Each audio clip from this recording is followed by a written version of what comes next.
Hello students, welcome to the lecture on ethical concepts in business ethics. And after this lecture, we will be able to learn the following objectives. Discuss the Gandhian philosophy and trusteeship, explain the role of ethics in human resource, explain the role of ethics in marketing, production and IT, describe the ethics in finance and operation. Let us start with a brief introduction. Ethics concern an individual's moral judgments about right and wrong. Decisions taken within an organization may be made by individuals or groups, but whoever makes them will be influenced by the culture of the company. The decision to behave ethically is a moral one. Employees must decide what they think is the right course of action. This may involve rejecting the route that would lead to the biggest short-term profit. There are different schools of thought that differ in their viewpoint on role of ethics or ethics in human resource development. One group of thought leaders believe that since in business, markets govern the organizational interests and these interests are met through people, the latter are therefore at the highest risk. They believe that markets claim profits in the name of stakeholders, and unless we have protocols, standards and procedures the same will develop into a demon monopolizing markets and crushing human capital. Ethics are becoming mandatory. Are you aware that Gandhian principle has received increased importance in the present-day world of decaying morals and lack of trust among individuals as well as organizations? The philosophy of trusteeship implies that an industrialist or businessman should consider himself to be a trustee of the wealth he possesses. He should think that he is only a custodian of his wealth, meant to be used for the purpose of business. The wealth belongs to society and should be used for the greatest good of all. The trusteeship concept should also be extended to the labor in industry. It does not recognize capital and assets as individual property. This was basically to reduce the conflict between haves and have-nots. The origin of the trusteeship principle can be traced to the concept of non-possession detailed in Bhagavad Gita. Gandhiji also advocated Sarvodaya, meaning welfare for all. He was of the firm view that capital and labor should supplement each other. There should be a family atmosphere and harmony in workplace. Gandhi's philosophy of trusteeship has got more relevance in the present scenario. In the recent past, social involvement by business has, for the most part, taken the shape of philanthropy and public charity. This has led to the building of temples, hospitals, and educational institutions. A few examples of such activities would include the Birla Temple in Kolkata, the Sri Vivekananda Research and Training Institute set up by Excel Industries in Mandvi, which is very much in the spirit of trusteeship, the L&T Welfare Center in Bombay, the Tata Institute of Fundamental Research, and the Volta's Lifeline Express that has been running on Indian tracks for over a decade. What is ethics? Ethics, very simply, are beliefs about what is right and wrong. Essentially, what is good and bad. And obviously something that's considered to be ethical behavior is something that conforms to our personal beliefs about what is right and what is good. And the interesting thing about ethics is it's something that is kind of in the eye of the beholder, if you will. Meaning that you can have a room full of people and based upon give them a certain situation and everyone is going to take away something different and everyone may have a different leaning with regards to if it is something that is ethical. Now, conversely, unethical behavior is obviously behavior that does not conform to an individual's belief about what is right or good. So essentially it is something they do not find to be ethical in that sense. And what's interesting is that these are based a lot in part on individual morals and values, and also their social context in which you grew up in. So, for example, if you grew up in a home where it was considered to be okay to maybe fudge a little bit on your tax return, maybe claim something as a deduction when in reality it maybe wasn't, something very minuscule, something small. The likelihood is that when you grew up and then get to the point to where you're filing your own individual tax returns, that you may view that as acceptable behavior. So it depends a lot upon conditioning, the environment in which you grew up in. Also, obviously, but your individual values in different things, and a lot of that, like I said before, was based upon how you grew up and how you were raised, among other things, of course. Now, interestingly enough, there's been a few studies that have been done with regards to why people cheat, lie, steal, all those different types of things. And there was a study done by Dan Ariely, in which he actually published a book which is called The Honest Truth About Dishonesty. And he did a number of different studies with regards to why people essentially lie. And he essentially, his hypothesis was that people generally lie just a little bit. Not in significant amounts, obviously, those are rare. But everyone generally lies in a small amount. So what you see on your screen here, you're probably wondering what this is. This is a matrix. And this is what they used in their actual experiments. So what they did was they passed out a number of these to college students in a large lecture hall. And what they did was they said, you know what, we're going to go ahead and pay you for each one you can solve. And as you can see, there are a number of different selection of different numbers here. And the idea is that you find the two numbers that can add up to 10. And so students were paid based upon how many they can solve. Okay. So first, they just did the regular experiment. So students could essentially solve, they had, I believe it was about 5 minutes to solve as many as they could. And the average during that study was about 4. And the average person would solve about 4 matrices, essentially getting them, a certain amount of money. I believe they paid them around 10 to 50 cents per matrices. And so what they did after that, they said, you know what, let's add a condition to it.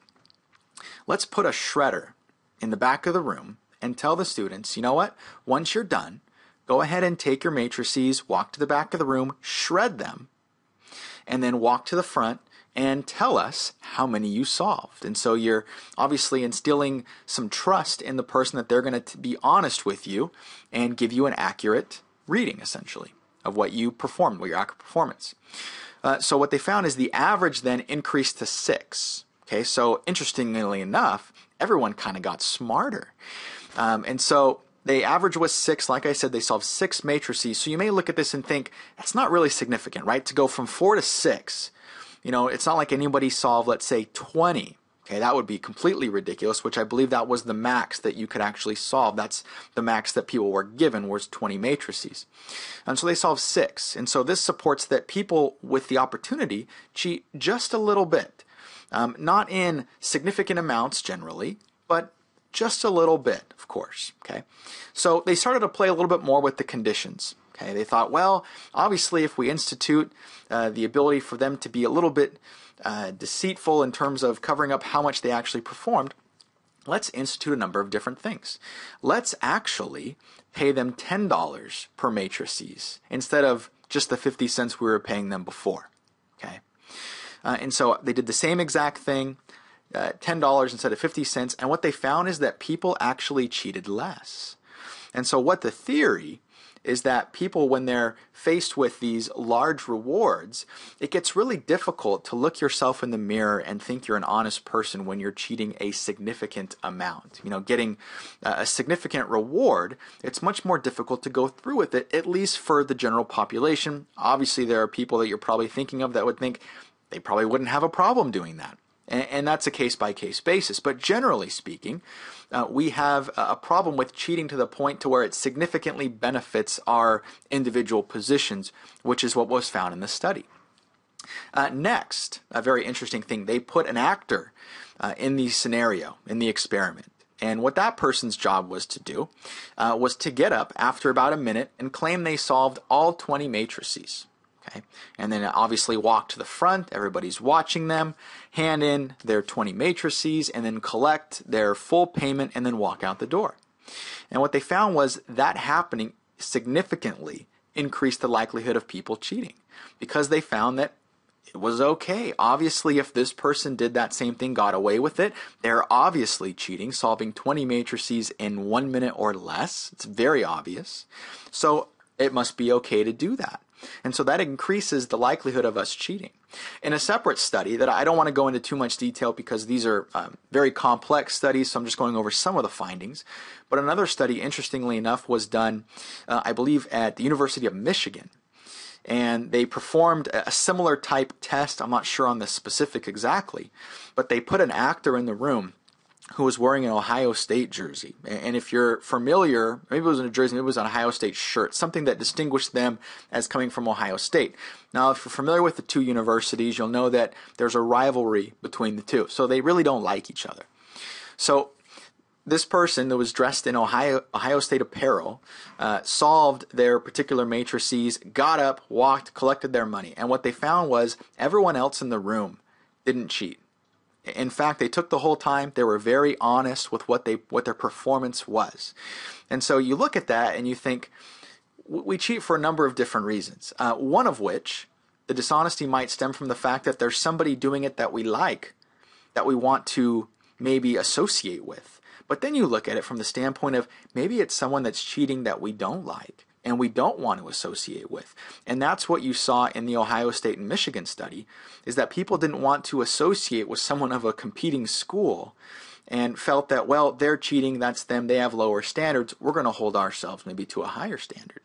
Interestingly enough, they did the same exact study but had someone dressed in Michigan apparel stand up, walk out the room, and then everyone was more likely to cheat. So that just kind of supports that particular statement there. But it is interesting to consider the fact that everyone maybe lies and cheats just a little bit, but not to the extent that they feel that they are maybe harming their own personal code of ethics, and maybe it's difficult to look themselves in the mirror at the end of the day. You know, people are notorious for maybe taking office supplies, you know, pens, pencils, a notepad here and there.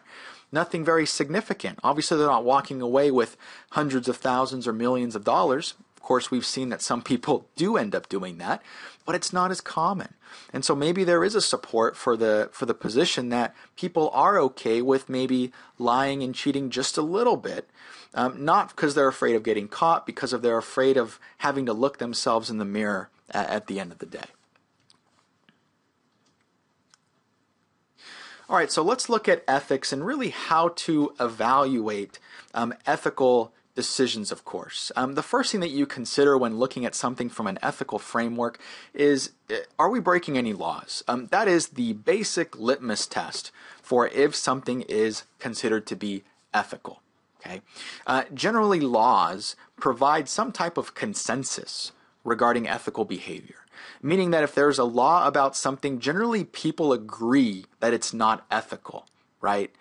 Generally, people would think that stealing usually is not, well, it's always not legal. So obviously there's a consensus that stealing isn't considered to be ethical, of course. That's a general consensus, okay? But one of the things to consider is that the law is merely the starting point for the ethical discussion, simply by checking, you know, the legal code and finding out, you know what, this is completely okay. We can pay child labor or child laborers in third world countries. We're not breaking any laws. So we're good on the ethical part. Well, maybe not, right? Here in the U.S., we would regard that as probably unethical behavior, at least the consensus would be. So looking from the legality standpoint is merely just one thing to do in terms of assessing it on its ethical merits. Now, stealing is an interesting concept, and I introduced this a few moments ago because people's perceptions, or at least opinions of stealing, change depending upon the situation. Usually one of the things I do in class is we have a discussion about stealing, and we talk about, well, let's see, show of hands, Does everyone agree that stealing is unethical? To take something that you didn't rightfully obtain through some type of monetary payment, obviously, or verbal agreement, whatever it is, obviously obtaining it ethically, we would consider that to not be okay. And everyone says, yeah, you know what? I wouldn't consider that to be okay. I wouldn't want people taking my things. So yeah, that's not ethical. And then we introduce a number of different situations. And one of them that I always like to introduce is the Hurricane Katrina test. And in '05, obviously Hurricane Katrina went through the Gulf and caused a significant amount of devastation in that area of the U.S. One of the things that happened is that area was kind of cut off from supplies and different things for a number of days, obviously making it difficult for the people that were still in that particular area of Katrina. I believe it was the 9th Ward, if I'm not mistaken. And so one of the things that people resorted to was stealing. Now, not necessarily looting flat screen TVs, although there were, obviously, you probably saw some pictures and images of people doing that. What you would need a flat screen TV for when your house is completely engulfed in water, I have no idea, but you know what? Maybe that works for some people. But people were actually stealing and looting canned goods, water, those types of things that people needed to survive. And so in that particular situation, if you are in Hurricane Katrina or in the aftermath, if you will, in that area, and you have a decision to make, well, I have a wife and kids, or, spouse and kids, whoever that may be, and you know what, I don't necessarily think stealing is ethical, but in this situation, I don't have any alternatives. Would you consider it to be ethical there? Maybe not, but maybe you'd think, well, it still had to be done. Right? Maybe it's not ideal, but in that situation, I may be inclined to. And so not only considering the legality, but also considering the situation for what it is. It's very difficult to have a cookie cutter response to every situation, because as you begin to introduce new variables, people's perceptions of what is considered to be ethical versus unethical changes. And we're going to go over really, how do you evaluate that? What are some things that you can do to consider that? Gandhi's ideas on economics are embedded in his philosophy of life. Gandhian economics differs from mainstream economics in the following manner. It replaces the assumption of the perfect mobility of labor with the assumption that community and family stability should have priority. It rejects the more is always better principle. It replaces the axiom of non-satiation with the principle of limits, the recognition that there is such a thing as enough material wealth. It recognizes that consuming more than enough creates more problems than it solves, and causes consumer satisfaction or utility to decline rather than increase. It aims at a better quality of life rather than higher standards of living as propagated by other economists.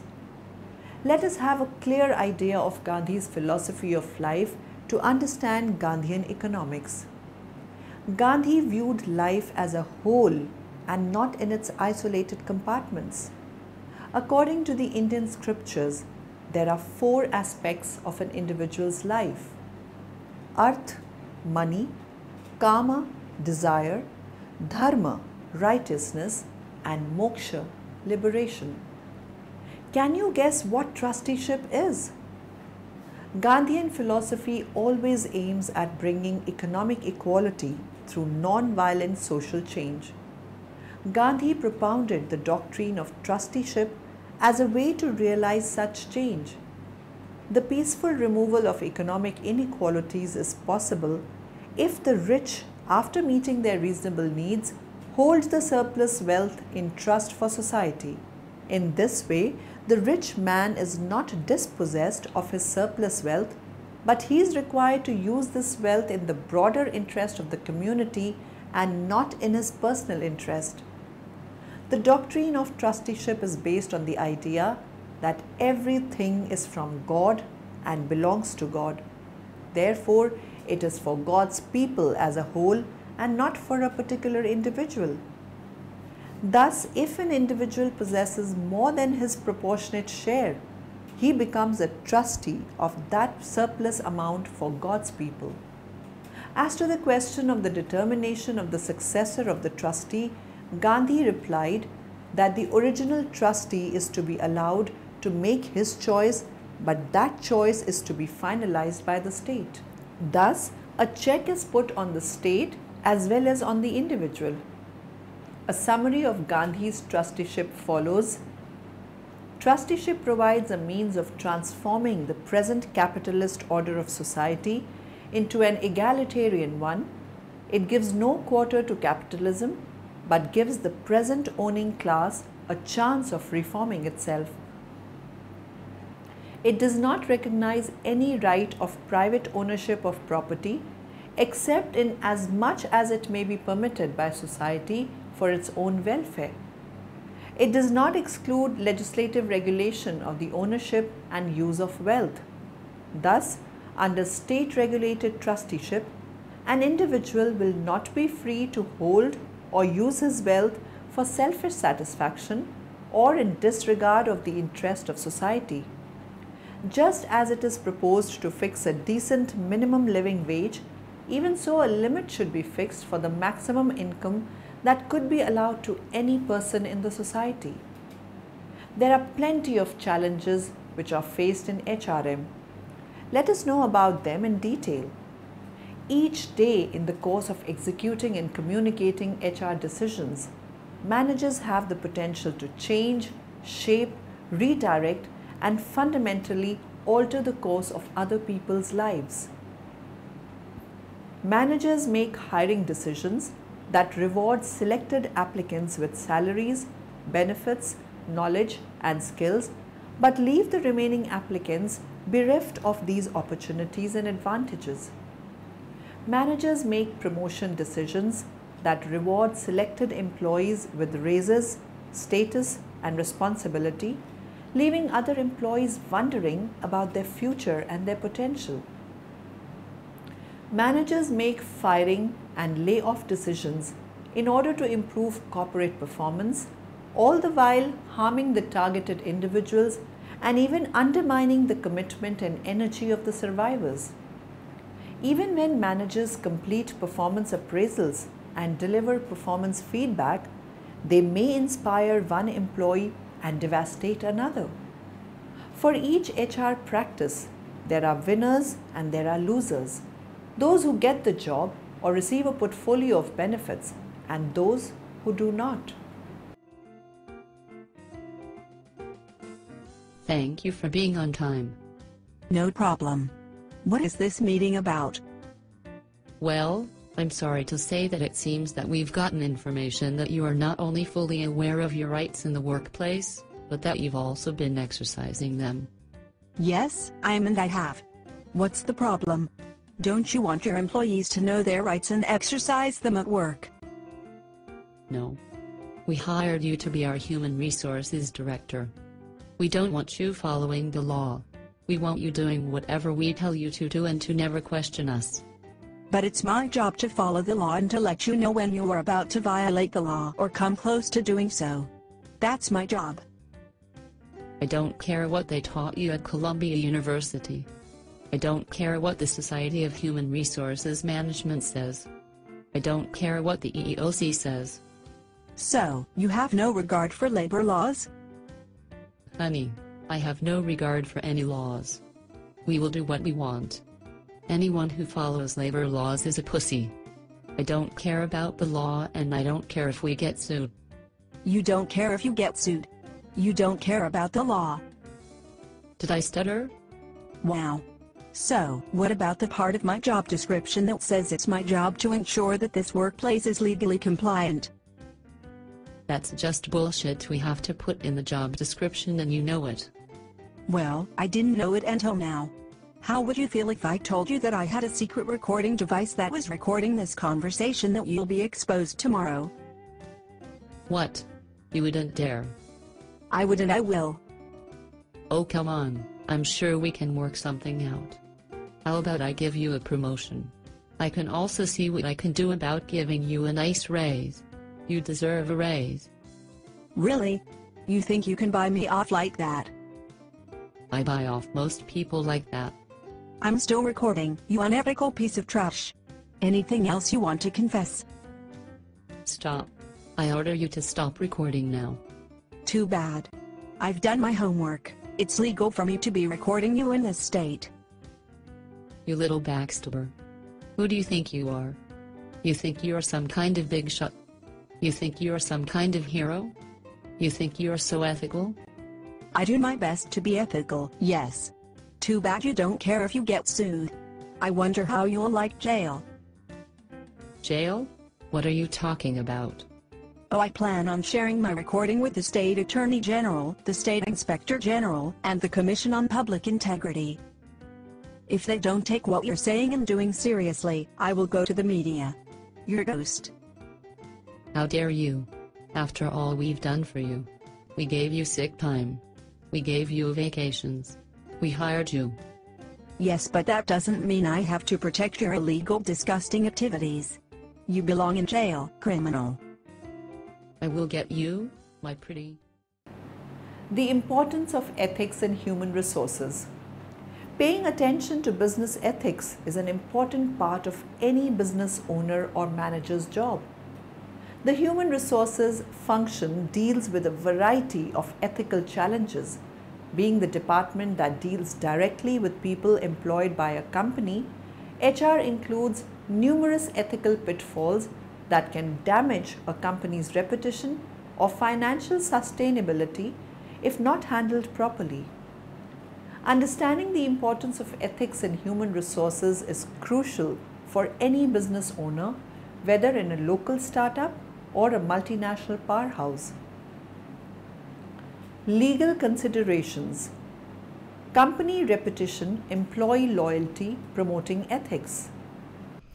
Ethics refers to the principles of conduct governing an individual or a group. Ethical decisions also involve morality, which is society's accepted standards of behavior. Unfortunately, it is not always clear which decisions are ethical and which are not. In many cases, we use the law as a benchmark to determine our behavior. However, the law is not always the best guide about what is ethical, because something may be legal but not right, and something may be right but not legal. We were all raised with essentially the same values. Don't lie, don't cheat, don't steal. Ethics means making decisions that represent what you stand for, not just what is legal. Experts generally define organizational justice in terms of three components: distributive justice, procedural justice, and interactional or interpersonal justice. Let's discuss these components using a performance appraisal example. Distributive justice refers to the perceived fairness of the decision's result. So the question here is, do you, as an employee, feel that the end result of the performance evaluation was fair? Once again, we are looking at the perceived end result or outcome. Procedural justice refers to the fairness of the process. Here, the question we could ask is, do you believe the process the organization uses to do their performance evaluations is fair? Are their methods fair? Interactional or interpersonal justice refers to the manner in which managers conduct their interpersonal dealings with employees, and in particular to the degree to which they treat employees with dignity as opposed to abuse or disrespect. The question here is, does the organization treat all employees similarly and with respect? In relation to performance appraisal, do they give feedback in a private area where employees feel comfortable, and do they do this for everyone? There are several factors that shape the ethics of an organization. The first are individual factors. Because people bring to their jobs their own ideas of what is morally right and wrong, the individual must shoulder much of the credit or blame for their behavior. There are also organizational factors. The scary thing about unethical behavior at work is that it's not necessarily driven by personal interests.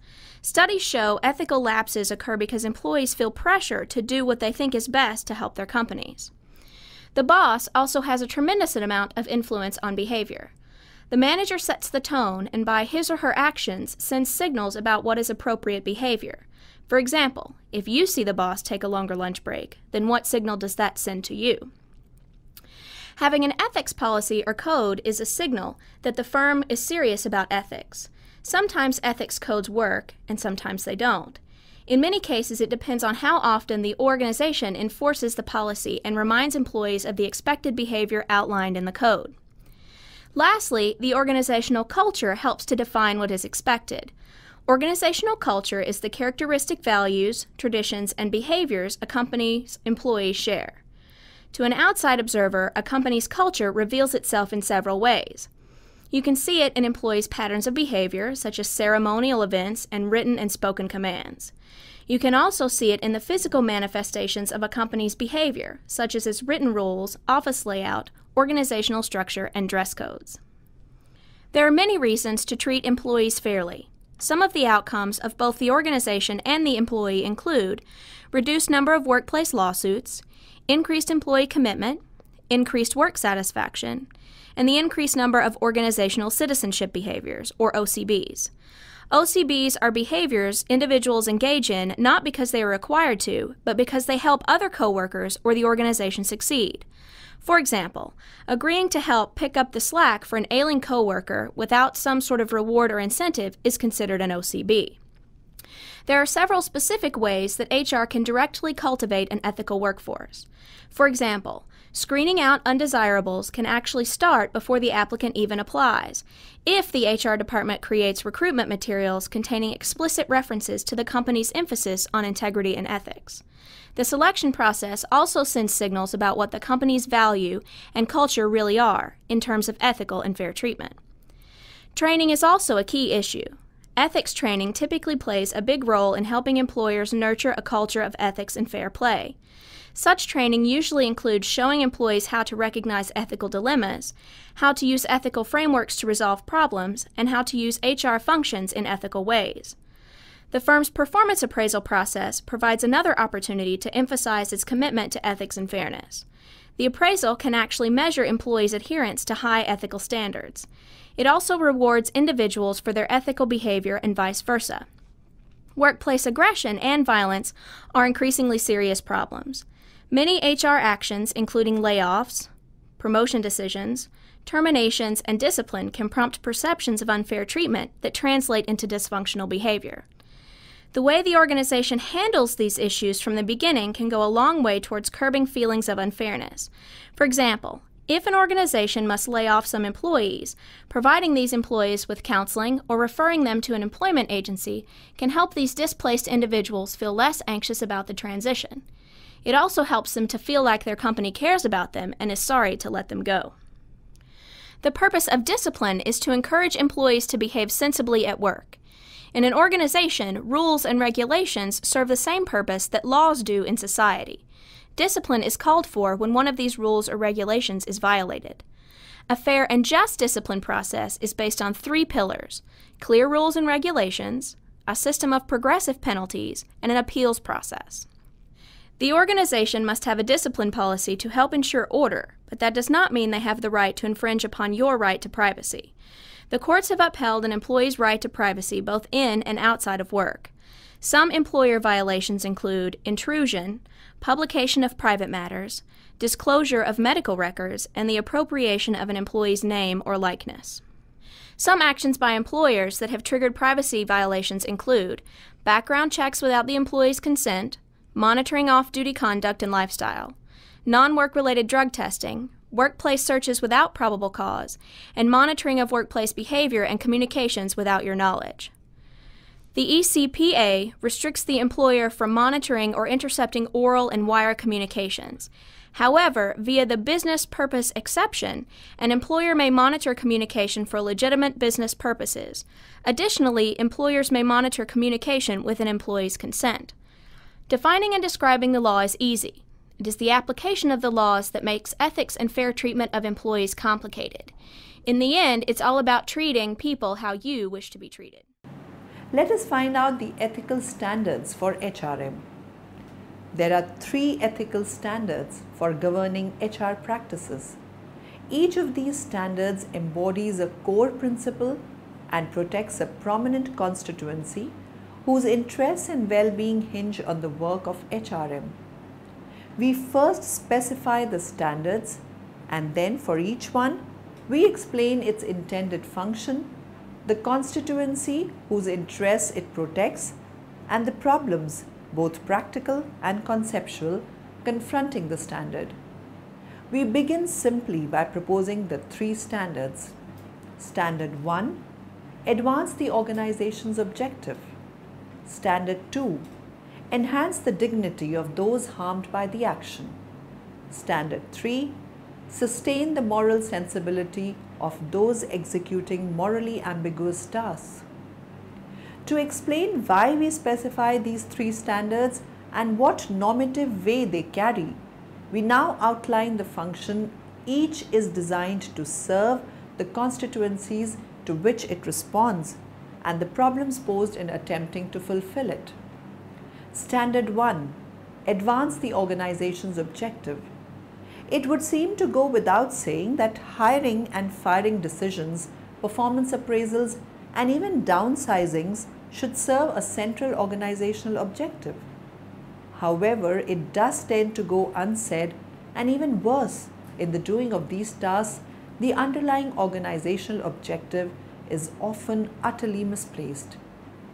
By making the organization's objective explicit, the aim of this ethical standard is to align the specific HR practice with a clear grasp of the objective it is designed to advance. Standard 2. Enhance the dignity of those harmed by the action. This second standard differs from and augments procedural justice in an important way. Procedural justice seeks to embody fundamental respect for human beings by treating people with just procedures. In so doing, theorists and researchers find that people abide by decisions and feel those decision outcomes were arrived at fairly. Standard 3. Sustain the moral sensibility of those executing morally ambiguous tasks. As the two prior standards indicate, HR practices focus foremost on the human beings they are intended to affect and on the organizations those practices serve. Human resource practices rarely take into account the practitioners of HRM, whether a HR manager or a general manager. Although hiring, firing, promoting, appraising, rewarding, and restructuring are actively carried out by people, the people who perform these tasks has largely been neglected. Now let us know, what does marketing ethics actually mean? Marketing ethics is viewed as important because of marketing's interface with many diverse stakeholders. Marketing is a key functional area in the business organization that provides a visible interface with not only customers but other stakeholders such as the media, investors, regulatory agencies, channel members, trade associations, as well as others. It is important when addressing marketing ethics to recognize that it should be examined from an individual, organizational, and societal perspective. Examining marketing ethics from a narrow issue perspective does not provide fundamental background that provides a complete understanding of the domain of marketing ethics. Definition of marketing ethics. Ethics has been termed the study and philosophy of human conduct, with an emphasis on the determination of right and wrong.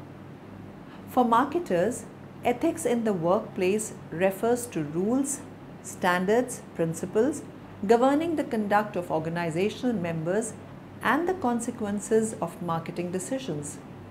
Therefore, ethical marketing from a normative perspective approach is defined as practices that emphasize transparent, trustworthy, and responsible personal and organizational marketing policies and actions that exhibit integrity as well as fairness to consumers and other stakeholders.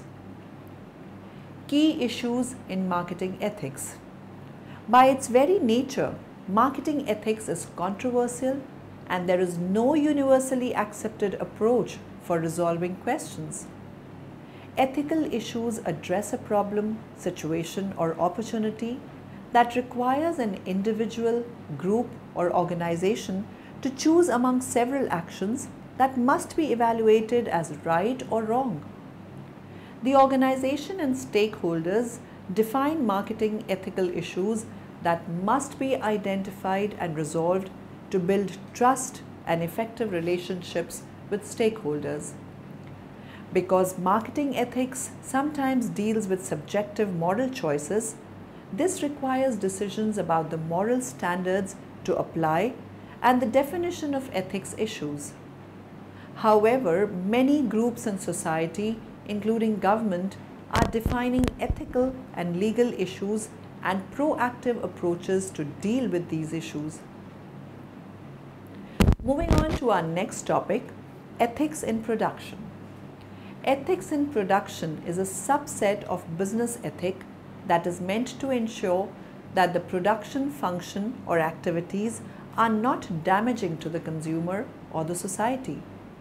Like other ethics, there is a certain code of conduct or standards to be followed. However, ensuring that the ethics are complied with is often difficult. One of the most important characteristics of the business today is that there is a great degree of interdependence between various business functions. Production cannot happen without marketing and sales, and vice versa. In order to survive in the competitive sphere, organizations try to reduce the costs involved in production processes. This cost efficiency is sometimes achieved at the cost of quality. Poor processes and technology is used to keep the cost down. This is especially true for small players who cannot afford economies of scale. Having said this, there are also examples of industry giants that compromised on certain production processes. Cola companies make up for a good example. Can you guess why ethics is so important in information technology? Advancements in information technology, IT, have helped business and industry raise the bar on production and results. Professionals who work with information technology have access to sensitive information and tools that are important to business operations. Because of this, ethical responsibility is as central to IT professionals as technical knowledge. Performance in the early 21st century, the role of IT has become more customer-centric due to emphasis on customer relationship management, CRM, a company-wide business marketing process with the goal of enhancing the total customer experience. IT professionals have an ethical duty to use their expertise to support employees in serving customers and to maintain and use solutions that are important to managing business and marketing processes. Sensitive information. IT professionals often have access to sensitive company data and employee information not readily available to other company employees. Company-wide business systems like CRM and Enterprise Resource Planning, ERP, rely on the collection of customer data. Now moving on to our next topic, let's talk about ethics in operations. Technology has a pervasive and everyday stronger impact on society and on human life. That has led to a growing awareness that science cannot be considered above or beyond the realm of value judgments and hence of ethics. As Robert Oppenheimer put it after Hiroshima, scientists have now experienced sin. These considerations apply to a special way to operations research, which has at its object methodologies and techniques for providing support in decision-making processes. Hardly any area in operations research can be considered far enough from the real world to escape from ethical considerations. The awareness of the relevance of ethics in operations research has been growing in the last years. The role of operations research in addressing social issues has been advocated, among others, by Rosenhead and more recently by Koch. Schneeweiss analyzes the relations between ethics and decision processes and therefore operations research via the analyst or consultant OR option or as an applied science is part of the decision process and thus is at least partially responsible for keeping moral norms. A more systematic analysis of the relations between ethics and operations research has been performed by Brands, who outlines what can be considered the first ethical code for operations research. Note that scientific associations in fields which are contiguous to or overlap with the OR area, such as ACM and IEEE, already have their ethical codes. Now, in the end, let us summarize what we have learnt in this lecture. The philosophy of trusteeship implies that an industrialist or businessman should consider himself to be a trustee of the wealth he possesses. Dignity functions to preserve and restore the capacity of harmed individuals to act effectively. Trusteeship provides a means of transforming the present capitalist order of society into an egalitarian one. It gives no quarter to capitalism, but gives the present owning class a chance of reforming itself. The organizational objective misplaced altogether amid the storm of emotion and anxiety unleashed when bad news and bad outcomes must be delivered. Ethics has been termed the study and philosophy of human conduct, with an emphasis on the determination of right and wrong. The ethical climate of an organization is a significant element of organizational culture.